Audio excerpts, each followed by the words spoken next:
By the time its run was said and done, the University of Connecticut won 11 games in 28 days. It won in 4 states and 3 time zones, against 2 future lottery picks and 1 future finals MVP.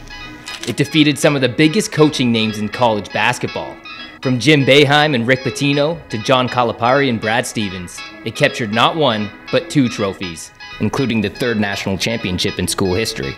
With March Madness on the horizon again, it's time we play it back to 2011, when Kemba Walker and company made one of the most remarkable title marches we've ever seen.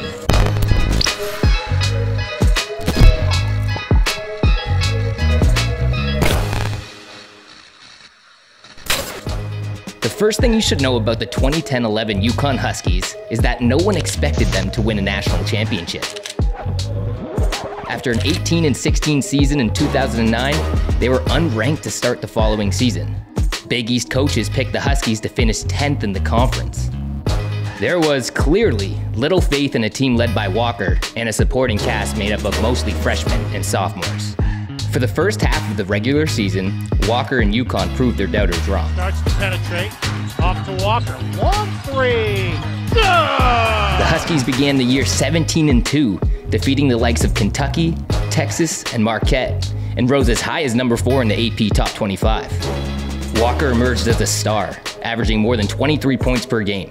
Underclassmen like Jeremy Lamb, Shabazz Napier, and Alex Oriaki complimented him well. But the bottom started to fall out in late January. UConn lost 7 of 11 to end the regular season, succumbing to a tougher than ever Big East.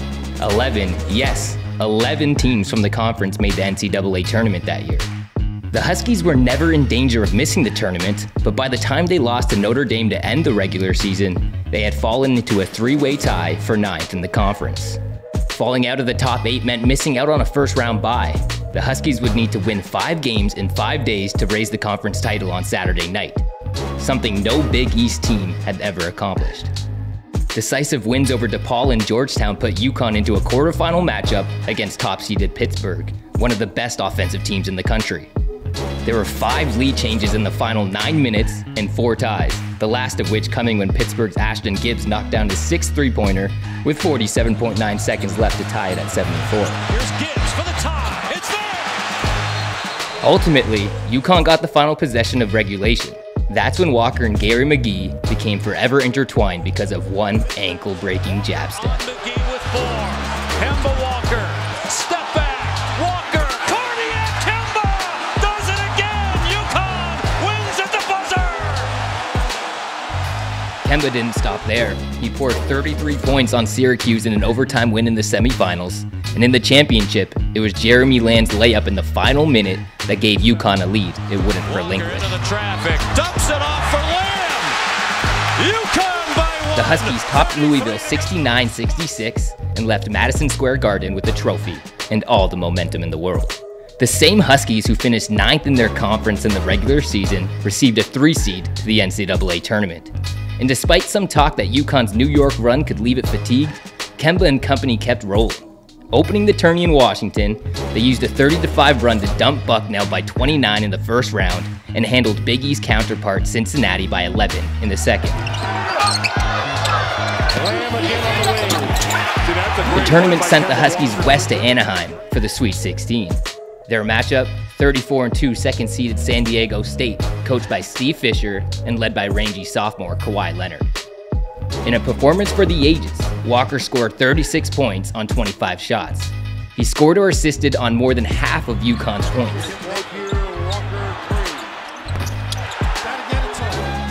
The Huskies trailed 53-49 in the middle of the second half, but a 16-3 run gave them the edge in front of a pro Aztecs crowd. Walker, who played all 40 minutes, scored 12 of those 16 points. Lamb scored a career-high 24.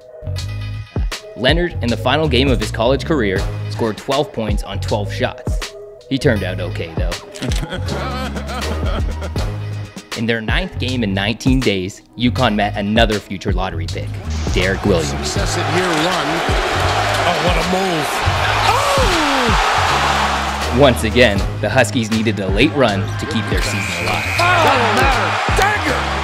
To this point, Walker had played 344 of a possible 365 minutes in UConn's 9-game winning streak. He left Anaheim bound for the Final Four, averaging 26.3 points, 5.9 rebounds, 5.3 assists, and 2.2 steals per game. In the span of 3 weeks, UConn had evolved from middle-of-the-pack Big East team to a bona fide title contender.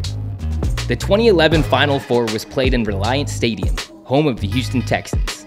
The Huskies would be matched up with Kentucky, a team they beat in the regular season, but one that had also caught fire. Despite the hype, UConn and Kentucky played a truly ugly game.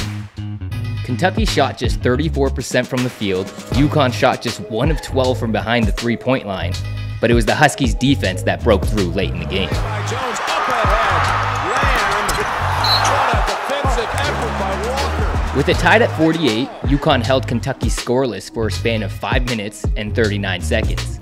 After Kentucky's DeAndre Liggins missed a three-pointer in the final seconds, Napier, then a freshman, sank the game-clinching free throws to send the Huskies to the national championship game for the first time since 2005.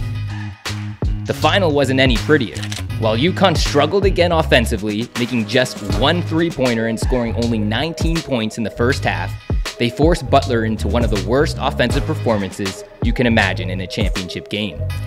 The Bulldogs made just 3 of 31 two-point field goals, shooting 18.9% from the field overall. The Huskies scored only 19 first-half points, but crawled ahead in the second. Walker had his worst game of the postseason run, making just 5 of 19 shots, but Oriaki delivered a double-double. The final, 53-41, marked the lowest scoring title game of the last 70 years. It was a fight through exhaustion, but finally, Cardiac Kemba and Connecticut had reached the pinnacle. Thanks for watching. If you like this video and want to see more content like this, hit that subscribe button.